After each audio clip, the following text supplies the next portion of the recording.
Okay. These 64 audio Fortes, Tia Forte, not Kia Forte. Kia Forte is a car that can sometimes be worth less than these are, so don't get them confused.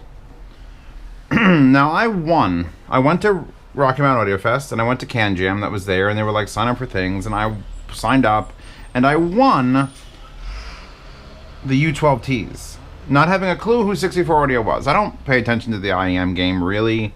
Like, I've heard of JL and everyone knows the logo. 60, I didn't know. I figured they had a $300 set. It was $2,000. So I won a $2,000. I won it. Pretty sure that was all legal and legit. Like, I just won a $2,000 set of IEMs. And they're like the standard in this apartment. In this place, with all these things and all this stuff, that's the standard. That's like, well, that's not the standard. That's the above line. That's a line like here, like, holy shit, anything sounds better than the U12Ts, then I gotta reconsider my whole life and all the beings in it, and then, you know. So these are their top of the line. This is not the top of the line.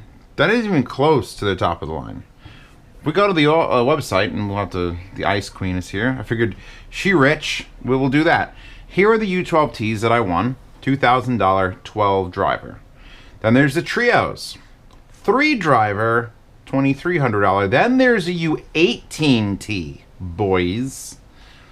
18 driver, $3,000. And then the bottom of this page is the Tia Forte 4 driver. These bastards, $3,600. $3,600. $3,600. So not quite double what my U12Ts cost, but damn close. And from the same company. If it was different companies, you'd be like, all right, this is competing. But that means they priced those, knowing what they sound like, and then they priced these with less drivers, because these do a single dynamic and then 3 balanced armatures that are all Tia drivers, and they shove them. And it's got a tubeless design. They're real proud of that. Which is like, I had the page open that was explaining what it was. Technology. Let's go to Tia Technology, and we'll go to the tubeless one, and it's like there's acoustical chambers, and tubeless basically means if you ever looked at like the tip of something lesser, like a DM7 or something like this. These are here for another reason. I'm not going to complain about the wire, but the very, very end's got a bunch of little holes because all the drivers inside of them need to be pumped in with a little tube to get to your actual ear hole. And with Tia, they don't. The actual casing itself acts as the conductor. There's not, it just, they can put it right, like right in the end. So it's like, wow, okay, so this one, so I've taken a couple months to make this review. And I wasn't sitting around like, oh, I'm just going to enjoy this guy's, $3,600 IEMs for the next, 4 months while I, cruise the internet, look for pictures of Ruby waifus. No. I'm trying to find a way to, like, love the, like, I should love the, these should destroy my body and soul. And they don't. They're very good. But I just sat here for the first time actually comparing directly against the U12Ts, because I don't take these out much. I got that whole table of just IEMs that need to be reviewed. Unit after unit after unit after unit. And guess what? All of those are worth about 1/25 of what the goddamn Fortes are. Or maybe even less than that. Maybe 1/25 of those. So I don't take out the U12Ts because I don't want to keep resetting to like, and then back to like the DM7s. I'm going to review the DM7s is going to come up, or the FIO FH7s. And I don't want to spend a week listening to $2,000 IEMs and then listen to these, because it'll take all the sparkle out of it. I have to forget about those. My job requires me to get beautiful things on my wall, get expensive, top-class things, and then forget about them. Because if I remember what Aeolus sounds like, if I listen to Aeolus every day for an hour and then review other headphones, Every review will be like, no. Forget them. They exist. I reviewed them. You want to know what they sound like? Go find my review. I personally have to forget. I have to reset. Every month I need to forget what everything is good, or else this channel will die. So for the longest time, I put off listening to these because I needed to do other things. And then I started actually listening to them, and I'm like, wow. What? And then I did a bunch of the lower end stuff, and the tinty. Like, wow. Huh? And now, finally, this last few days, U12Ts and the Fortes. And the Fortes are exactly how they describe them. Smooth. They also, there's like categories that 64 Audio puts on their site, and these are under audiophile.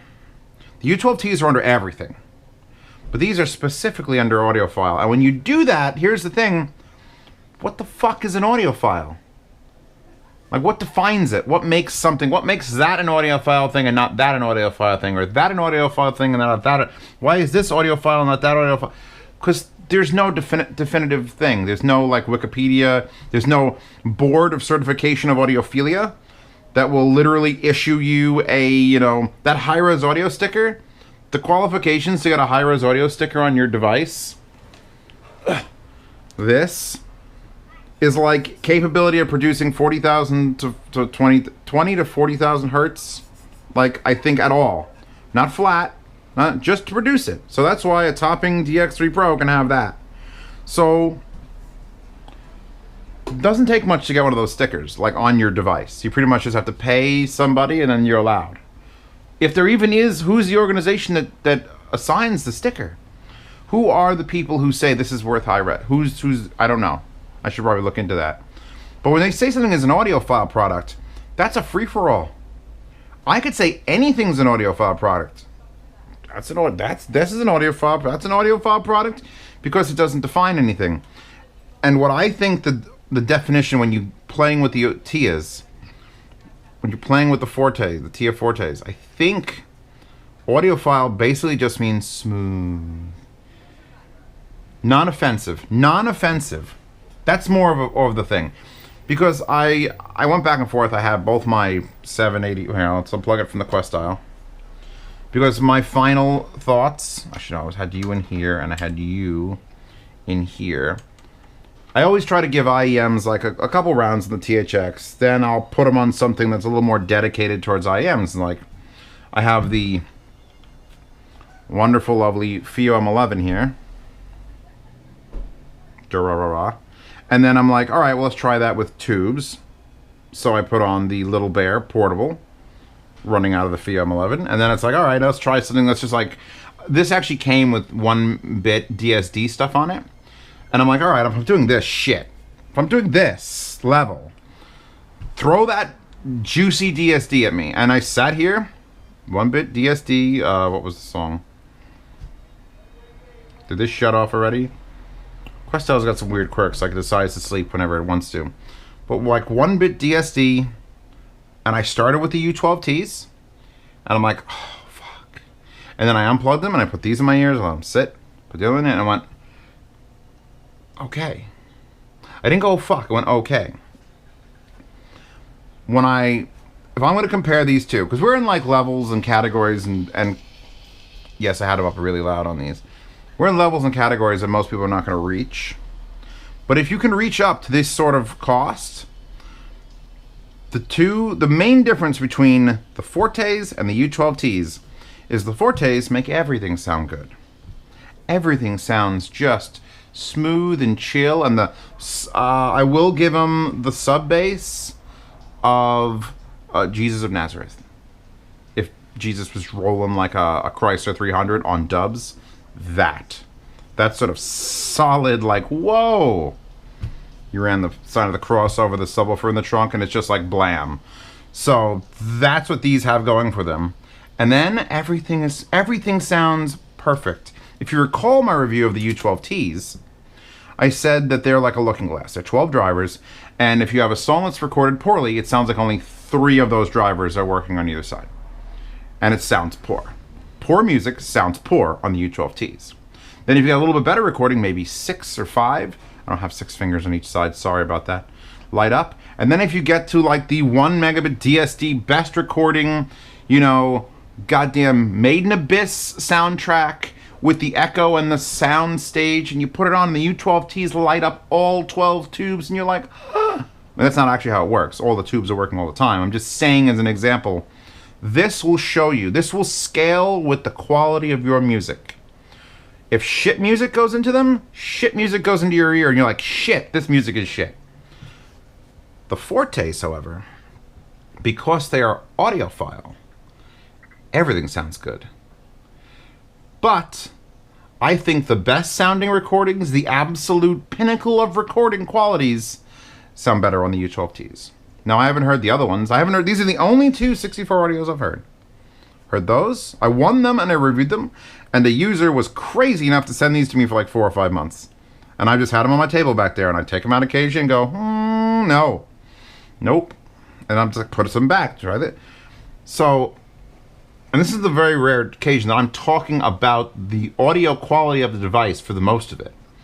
Because I'm trying to wrap my head around $3,600. I was gonna open up like eBay or Auto Trader or something and find a $3,600 Kia Forte, and this way everyone could be like, Tia Forte, Kia Forte, Tia Forte, Kia Forte, and then you could look at them and go, fuck. Everything sounds very good on this, very, very good on this. 4 drivers, dynamic. The low end, like I said, is just when it happens, though. It's not a bassy IEM. You don't put this on and every song has just rumbling bass.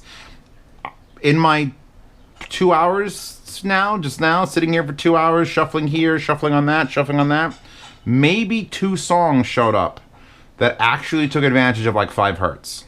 5 or 6 hertz. Like that's the sort of hertz we were talking about. So they're not a bassy headphone, or an IEM. They just can do the crazy shit. But everything else is just smooth. Very smooth. The thing is, for $3,600, yeah, I appreciate smooth. But you could literally dip down into the under $500 headphone or IEM range and get smooth. If you want to know what these sound like, try a set of Tin T2s. I'm not joking. I'm not making fun of the Tia Fortes by comparing them to a $50 IEM. I'm saying for a sound signature of like wide, relaxed, and smooth, Tin T2s are where you start. Then if you want to upgrade from that, Canis Moondrop Pros. Moondrop Canis Pros. Those are also smooth, a little sharper, a little bit more detail. And then you move up from $170 to $3,600, and these are the king of smooth. They had better be. But I wouldn't listen to them over my U12Ts. That's the kicker. That's the end of this review. Yes, smooth, quality. I understand the technology that went into it. I understand everything that happened to it. And in the end, listening to my tracks, I'm like, well, yeah, they all sound great. But none of them blew my mind. Only the U12Ts blow my mind. Oh, a Kit Kat. Oh. Thank you. Only the U12Ts blew my mind. On top of that, we should talk about the wire situation. Now, this is in general for 64 audio. I accept my... This does not taste the same as American Kit Kat. It's half in French. It's terrible. Here are my U12Ts, which I've had out and I've used and I've hung them on the wall. And this is as good as this wire gets. $2,000 IEM. And I can kind of respect the fact that they're not like pimping, that you need these silver, pure. They were sent to the moon and they circled the moon and came back, and then they stretched it out, and it's old vintage Litz cables from Mother Russia when it was communist. Only communist Litz cables in this, like those other headphones. But this wire is annoying. I think everyone's going to change it. They are removable, and it's the standard type of plug of the little 2-pin.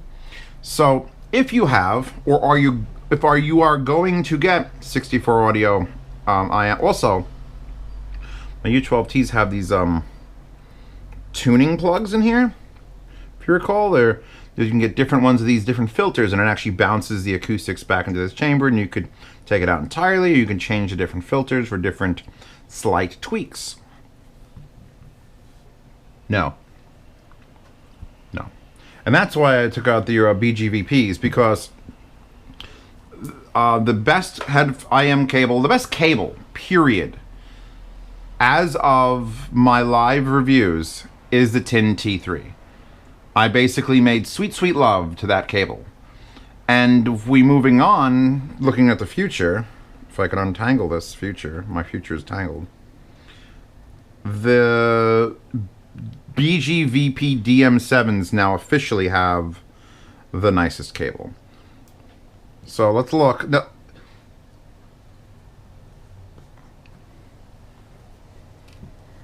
One of these is $3,600, and one of these is, I don't even know what the DM7s cost. They're under 5, right? They're around under. 3-wire? Is it 3-wire or 4? Are you 4-wire? You might be 4-wire. Okay. 4-wire, it's twisted, and it's like this stiff thing. And then you got this 8-wire. This smooth. How smooth this wire is how smooth those sounds. They should really go together. And I would just yank this off and put them on there, except they use MMCX.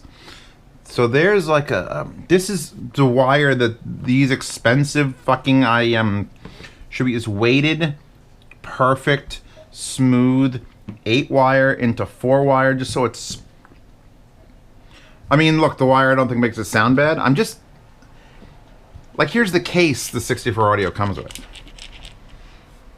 Here's some extra tips. There's a cleaning brush. If you have, like, this style, you can put the little filters in, which this one doesn't have it. Then you get this little silica desiccant that absorbs moisture. Here's your little clip. Clippy clip there. And then you're supposed to wrap it around here and close it. And it's not even waterproof, I don't think. There's no seal. And it goes click, and it's like, there's your case. I immediately took my U12Ts out of that and put them in this random case that has no labeling on it. I forgot what even came in it. I think maybe that Stoner amp.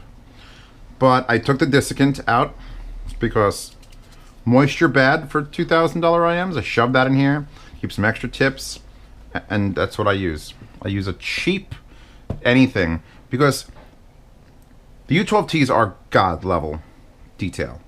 They show you exactly what your music's doing. If it sucks, it sucks. These don't show you if your music sucks. If your music sucks, it's sort of like, this is still listenable. But when the music gets exceptional, I think it's brought down. I think the 4 drivers, I think it does exceptional sub bass. But then it's just not enough. There's not enough to it to make it warrant the $3,600 mark. If you maybe listen to both of these in detail, but just didn't tell me the price, I didn't know what the hell you're talking about, and I listened to these, listen to those, I'm going to price these higher. The U12Ts will just be in my head more valuable. I gotta get rid of this. I gotta make this cable not be in my face. It's too beautiful and too light and too flowy. Anywho, that's it. Do I like the TF Fortes? Yes. Do I think they're one of the best that does what they do? As far as like smoothing out your music library into a nice, thick package of just like, oh, everything sounds great. Yes. If that is what audiophilia does, if that's what people want, then there you go. This is why speakers at shows like Rocky Mountain, which, by the way, GoFundMe in the description to try to bring me and my sanity to Rocky Mountain. That's why you can go there. You can hear speakers that sound relatively terrible.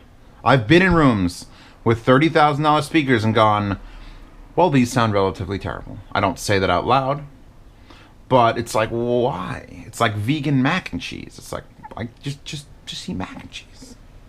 Just mac and cheese. Because everybody has their own opinion, and when you say something is audiophile, there's no strict set of bylaws for that. There's no measurements you have to do. There's no certifications you have to get. So these are audiophile grade, which means they do their job. They do it smooth. They probably do it to one person's tuning. And they tuned it the way they like it. And I guarantee you, people who own this, people who listened to it before they bought it, love them. Fucking love them. Me, having to sit here and listen to someone else's choice, it's like, yeah, but what about these? But then these take all the music that isn't quite up to spec, shove it in your face and tell you your music is terrible. So in the reality of things, I think audiophilia, what the goal is, especially with like the Hi-Fi Guides forum, the forum.hi-fi guides, also linked in the description. The first category is music talk. Because trying to get music into your ears is all of this is all for that. Music first, then hardware. If you consider it like a wall, like there's a wall back there. If my music's in there and I cut a hole in the wall this big and I put my eye to it or my ear to it, it's probably not going to sound great. The more high-end you go, the bigger, the badder, the fucking crazier you go. Just means the bigger hole to the other room where your music is. We're just trying to get to it. Right up to the point where you like, say, fuck this wall, and you literally hire the band and lay on the stage. That's as high as you can go. No recording quality at all, just live music laying on the floor. That's the pinnacle. Bill Gates right now should just be like, I'd love to hear the Bee Gees. And then he makes a phone call, and then 24 hours later, the Bee Gees are just playing in his living room, and he's laying on the floor naked. I'm assuming, I won't imagine Bill Gates naked laying on the floor listening to the Bee Gees live. Are they alive? Are all the Bee Gees alive? Bee Gees alive? I don't know. So until we can have that sort of freedom, this is what we could do. This, and this is what we do. I got off on a bit of a tangent. Anyway, thank you to the owner for loaning these to me. I will be sending those back to you, very insured. That insurance is paid for by the patrons who follow this channel. They participate in the yard sales from the 1st to the 10th. Anything that I've reviewed, anything that companies have sent me or that I've bought, I will return either to their owners, or if their owners like, here, take it for the site, or if a company sends it to me and like, here, 1st to the 10th yard sales for $5 patrons or higher. $10 patrons or higher get into a private Telegram chat, which is where you can reach me the easiest and the fastest, and we'll go back and forth, and it's a crazy bunch of people who actually care about audio. You get to see these reviews early, which this particular video doesn't matter because I don't think I'm selling out anything on this table.